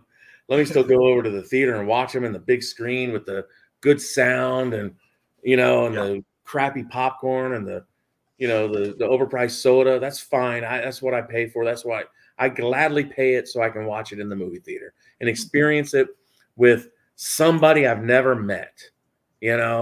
Beautiful. So yeah, Steve. Yeah, exactly like what happened with Thor. Thor Ragnarok, beautiful. Yeah. Thor Love and Thunder, garbage. Like that's it. Like it's like after Ragnarok, I was like, I'm done with this. Especially when they brought him in like this, big blow. It just looked really not godlike. Yeah. And I wasn't keen on that. So next up, let's have a look at Pez. So a couple of years ago, like when I was ill, like this is about 2008, I got sent this because I knew I was into comics and stuff from back in that time there was like a Mafia Wars game. You remember on Facebook? Yeah. 2008, 2007. So I had a group that I was the godfather of, and so they sent a whole bunch of stuff to me because I was ill in bed and stuff, and from Canada and America, and that came part of it. And so that's when I started kind of being interested in the Pez. But a couple somewhere down that line, my brother bought me, let me just grab that up there before we come into that. The Lord of the Rings, yeah. Yeah, and like, see, it's still there. I haven't opened it. It's all sealed, and it's always been in my display case and looked after. But, I mean, isn't that cool or what? It is cool. Cool thing about it, too, is like if there's a zombie apocalypse, you can open that up and have some food because that Pez will still be good. Because the Pez is supposed to last forever, isn't it? I would think so. Or at least as long as it's Twinkies. One knows right? Pez, the familiar little candies that bring back an entire childhood worth of nostalgia. So this is what you're talking about, right? So let's have a look at the candies and stuff. So how much do you know about Pez? Like off the top of your head? Very little. I never was into the Pez. I had some when I was growing up, but I never liked the candy that came out, so I never really wanted to get a Pez dispenser. Right. I got one or two that I liked, I think I had a Darth Vader. Everyone knows, and that was pretty much it. After that, I was kind of done with them. So let's have a watch of this short video. It's only about 2 minutes long, and let me just. Everyone knows Pez, the familiar little candies that bring back an entire childhood worth of nostalgia each time they are dispensed from their iconic containers. But what not everyone knows is that Pez didn't begin by making the fruity and fun products we know and love today. Let's take a look inside the history of Pez and how these candies grew to become the globally enjoyed product they are today. Our story begins in 1927 in Vienna, Austria. Edward Haas III creates a peppermint product he markets as an alternative to smoking. Mr. Haas derives the name of his creation from the German word for peppermint, pfefferminz, combining the first, middle, and last letters of the name. Over the years, Pez continues to grow. In 1948, inventor Oskar Uxa creates the first Pez candy dispenser as a way to carry these brick-shaped tablets conveniently in your pocket and dispense them in a more hygienic fashion. In 1952, Pez makes its way to the United States for the first time. The concept for fruity-flavored candies and cute character-inspired dispensers was introduced to increase sales with children. The idea is a massive success. Licensed dispensers were soon to follow. Popeye was the first licensed character to have his own dispenser, followed soon after by Mickey Mouse. By the 1970s and 80s, Pez is multi-generational and is quickly becoming a pop culture icon. With a wide range of dispensers and flavors now available, Pez built its first manufacturing plant in Orange, Connecticut. This factory has been operating continuously since 1975 and is the only Pez factory in North America. In 1991, the first Pez Collector Convention is held in Mentor, Ohio, with Pez fans coming together from around the globe to share their prized collections. Since then, Pez conventions and fan gatherings have been held all over the world. Today, Pez is a universally recognized brand that sells over 1 billion individual candies a year in the United States alone. Pez continues to innovate and is considered to be the pioneer of interactive candy.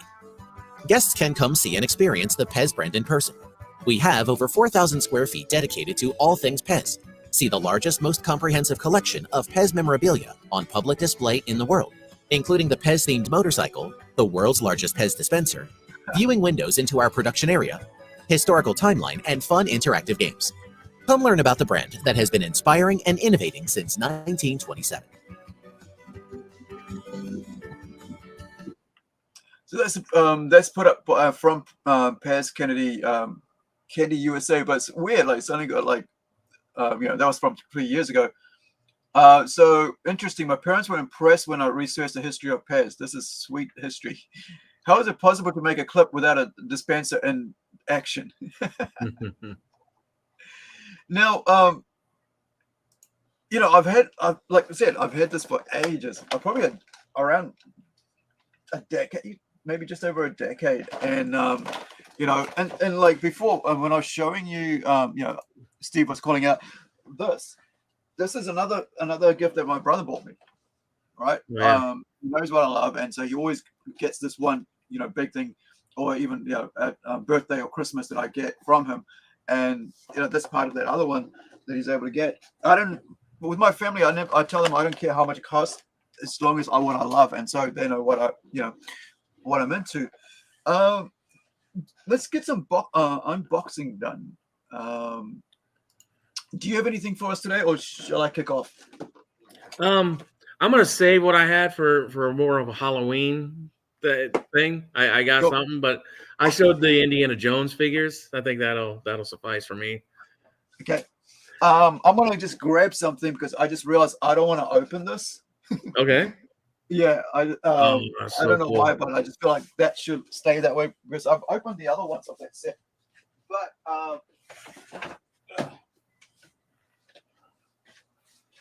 But I need to empty out this box because it's just taking up way too much room.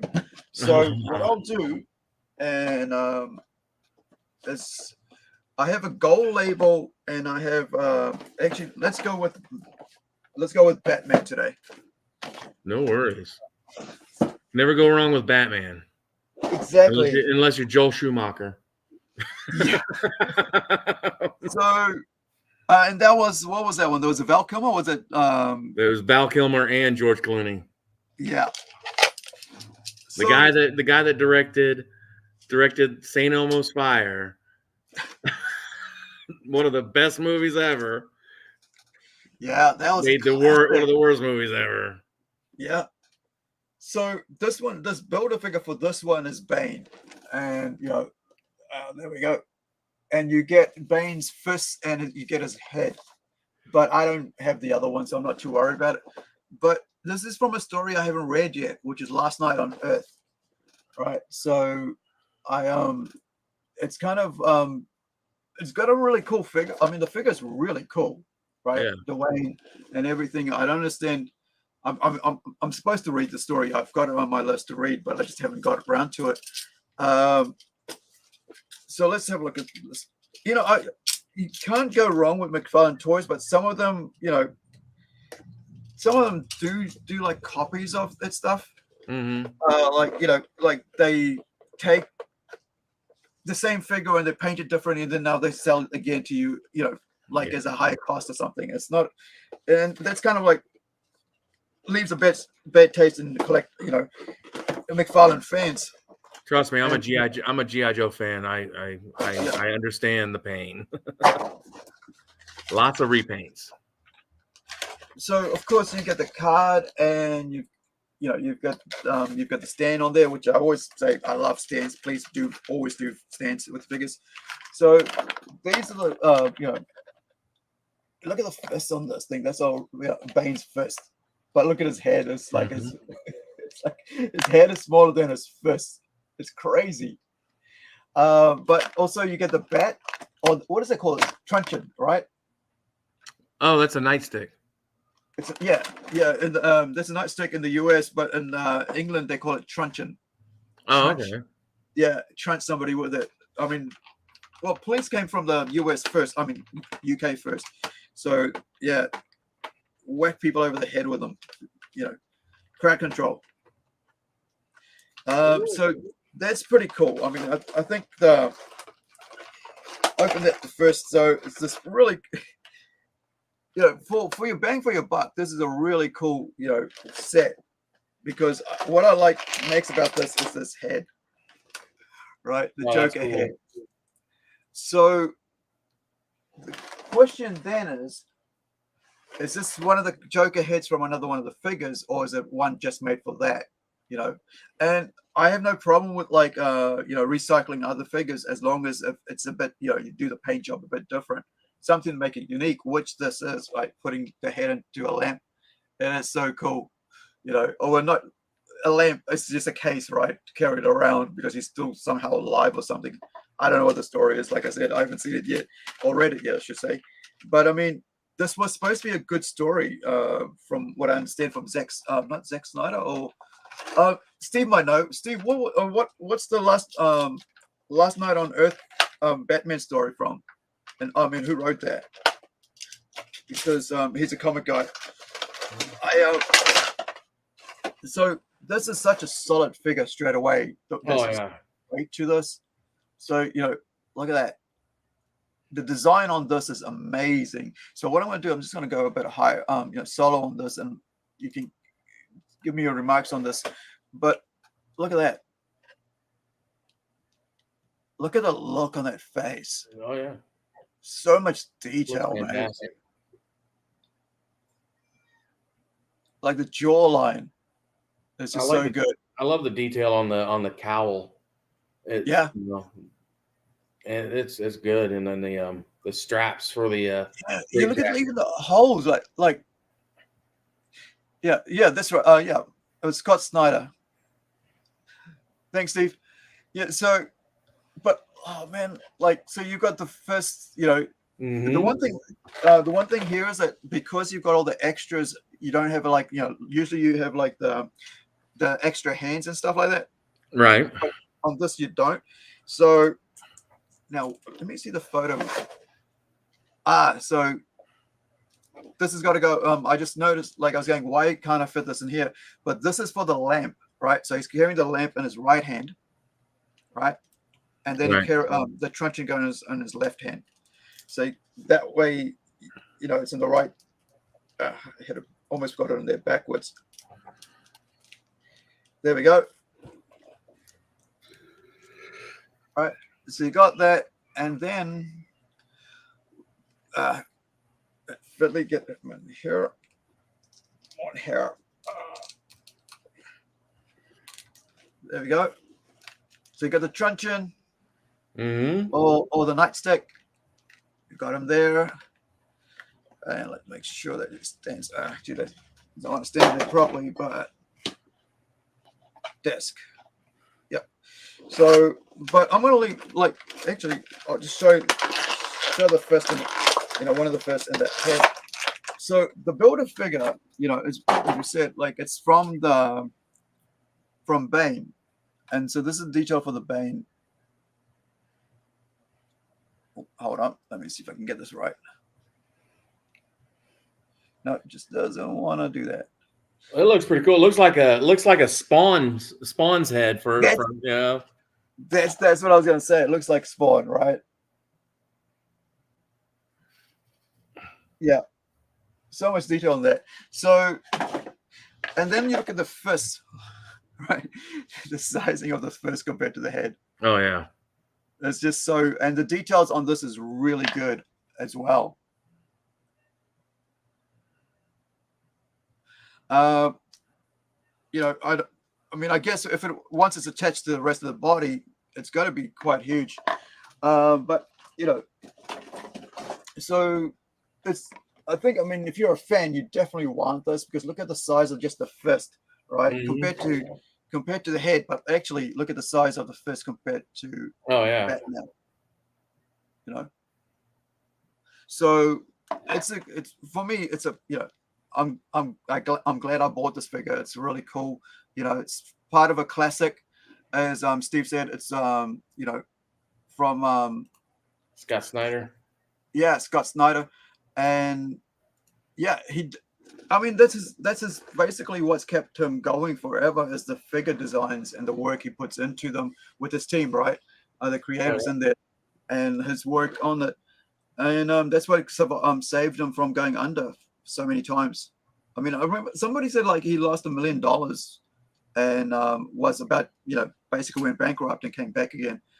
But now he's the go-to guy for anybody who wants, really wants a decent figure, especially, with he's moving on to also in I noticed he did Avatar, right? The movie Avatar figures as well. And then also he's doing some with anime as well. Some of the big brand anime work. So because people like the articulation on these.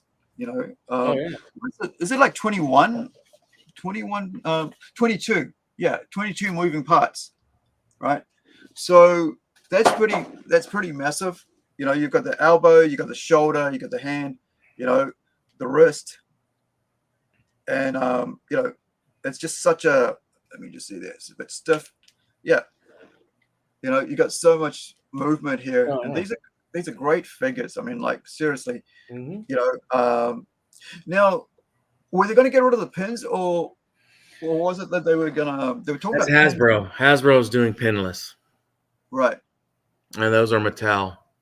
Or no, those are. I'm sorry, not Mattel. Those are McFarlane. Yeah. So Hasbro's getting rid of the pins, but he's still got them.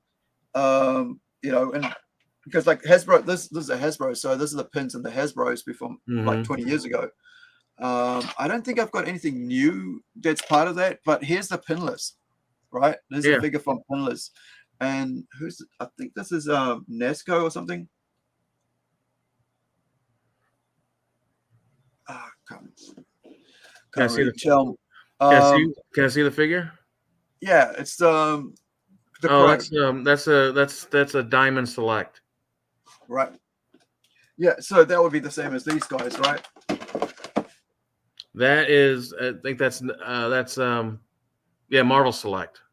Yeah, so it's a Diamond Select, and it's the same sort of pinless in there as well. So I think the pinless is pretty cool because it's got this really cool, I mean, inbuilt like joints rather than joints put together, with pins, and it completes the figure in a more realistic way if you get rid of the pins. So I wonder if he is going to do,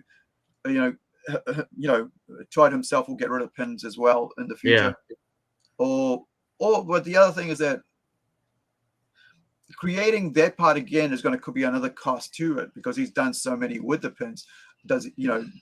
And I don't really care if he does or doesn't because at this point I don't mind the pins. I don't mind seeing the pins, on some of these things. It doesn't bother me very much. It's just such a small detail that you can miss pretty quickly. It still doesn't hide the fact of like mismatching swivels on the shoulder here when it swivels differently or the clothes don't line up anymore.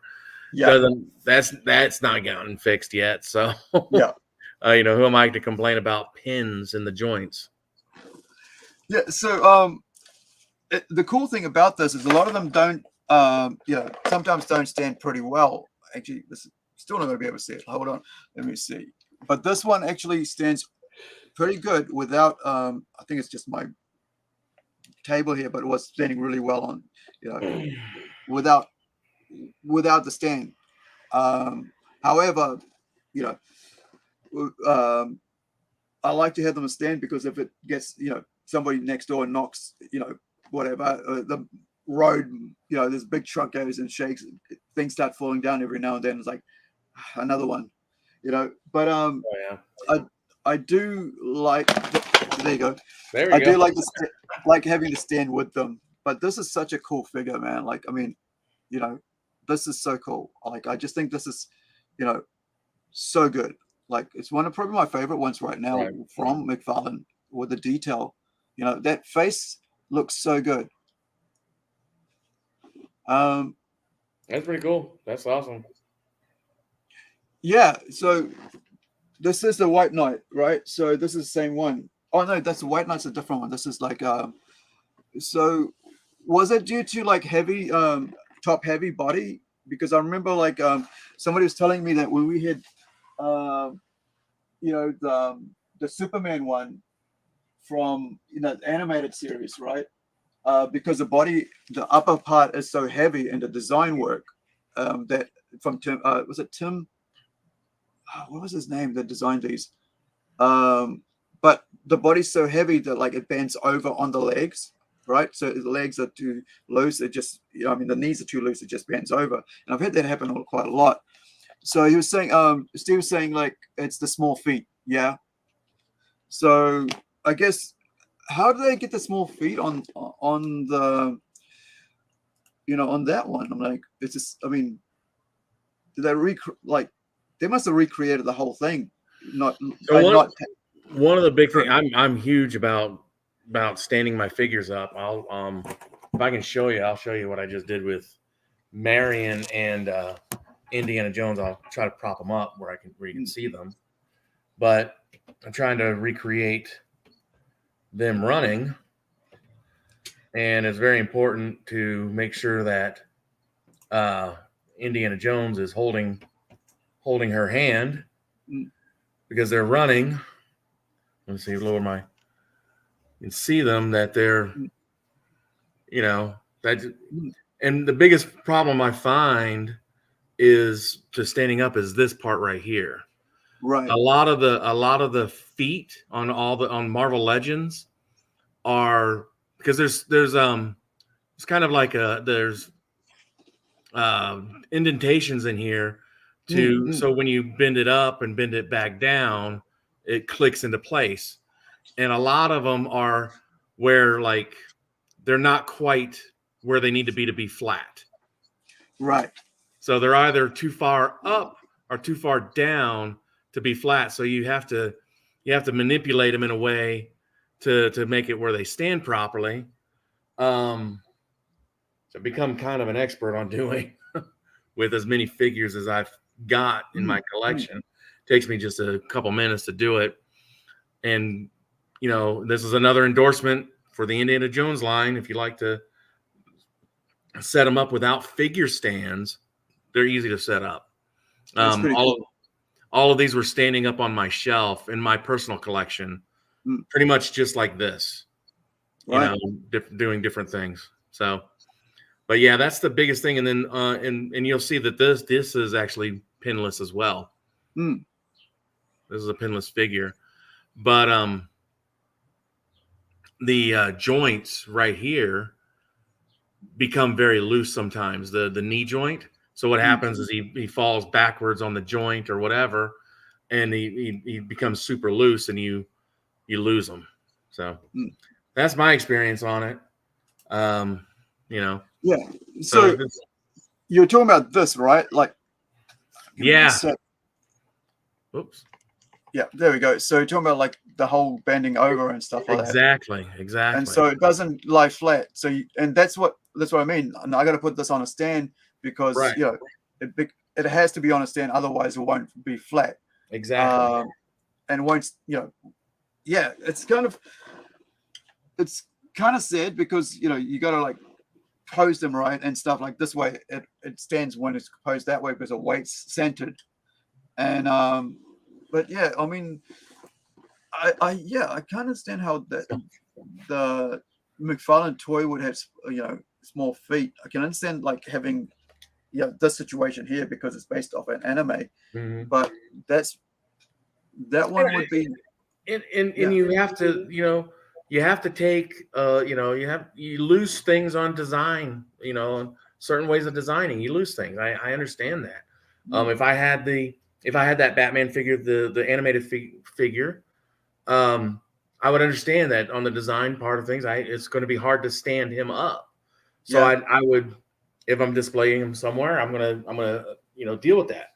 But I grew up with G.I. Joe's 3 3/4 inch figures, man, and you want to talk about having a hard thing. I couldn't do this with the G.I. Joe figures. They would be falling down every 5 seconds. And these have literally stayed on the shelf that I have dedicated for them for the last 7 months, just standing there, not moving. Yeah. And I have you'll see on the picture I send you later, because I don't want to take them all down. Yeah. I have him stealing the idol off the pedestal, and he's crouched down and he's stealing. He's in the middle of doing it with and it's maybe we'll hopefully we can share them on if you edit this for for later. I'll send you the picture so you can put the include the pictures that I show you. Awesome. But yeah. I could go on for hours on this line. I think it's a pleasing line. I've been collecting 6-inch figures for over 20 years, and it's a real pleasure when you find a figure that just works. And it's especially really nice when you find a property that you've been wanting and waiting for to come out. It's just disappointing that the fan base and doesn't want it. Yeah, and I mean, like, I've never had a hate for the figure at all. It's it's just a movie version of it. But I mean, here's let me see if I can bring this down so I can show you how this figure is actually standing fine without without any stand on it. And then like you said, if you have if you have the Marvel one, you need the stand, right? Oh, otherwise it ain't going to stand. That's an old Toy Biz one, isn't it? No, this is. I think is that. Does his fingers move? Yeah, his fingers move. That's Toy Biz. Oh, okay, cool. If his fingers move, that's Toy Biz. I just try to build up my collection. I don't really look at I just go, is that the right price? That's the right price. Okay, is that it's a Marvel figure? Yeah, that's get that. But same thing. So like it's like the knees are loose, joints, it keeps falling over, and you got to make sure it's perfectly in its thing. Kind of like that whole Coco Beware thing, right? That's what I think it kind of reminds me of. It's like Falcon, Coco Beware kind of took that on as like his parrot. Like with the Falcon, you got that. And that's the other thing that makes it really annoying is because you at the back you're supposed to put the eagle, right, in that hole. Comes up, and that becomes another weight problem. And sometimes I think that, like, if you're going to do figures like that, actually have a stand with them. They don't really, like, the Marvel figures Legends don't come with stands. No. And that's why I appreciate the McFarlane figures, because they're all 90% of them that I've seen them, if not all, come with stands. And the price point's lower. So, but.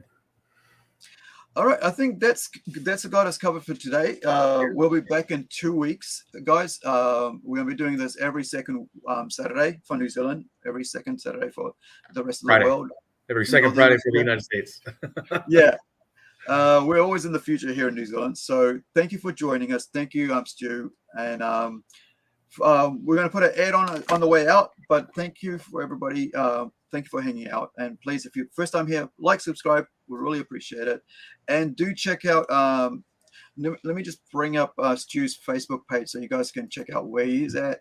If, maybe wherever you're viewing this from, you might actually, find that that's, you want something that he's got. And he's got an online store as well on eBay. I got an eBay store, and if you're looking for, if you see something in the background or something that I have here, hit me up. I can, we can talk and go from there. But I don't have an online store, so to speak. I'm going to try to get that set up this year. I've only been open for 6 months, and then of course eBay as well. And that's is when I have a chance to put stuff up there. Yeah, so this is his, the link for his Facebook page is in the chat, but this is the name of it. If you want to do a search, of course it's part of the whole Back to the Future thing. If you know what that's about, so do check it out. And we'll be back in 2 weeks. And wherever you are, be well, be safe, and like I always say, if you got a loved one nearby, give them a hug, give them a kiss, and if you don't have them there, send out a message on Facebook or whatever, social media. Let them know that you're there and you care, and all things are good with you. Because sometimes people worry if you don't say stuff for a while, and it's good to have kind of let people know that you're okay. So thank you guys, and Big Stu, you want to finish this off on the way out? Yeah, man. Thank you very much, guys. 1.21 gigawatts comic stores of nostalgia down here in Borger, Texas, on a nice Friday night, 9 o'clock. God bless, guys. I love you guys all, and thanks for the comments. 1.21 gigawatts. 1.21 gigawatts. That is the name of my store. It's also the amount of electricity needed for time travel. And that's how you're going to feel when you step into my store. You're going to feel like you step back into 1985. My store is all about the comics, toys, and nostalgia. If you have that nostalgia itch that needs to be scratched, come to my store. It's on 601 North Main Street, Borger, Texas. Again, I am 1.21 gigawatts, comics, toys, and nostalgia. The greatest toy and comic shop in a 50-mile radius in the great panhandle of this great state of Texas. 1.21 gigawatts.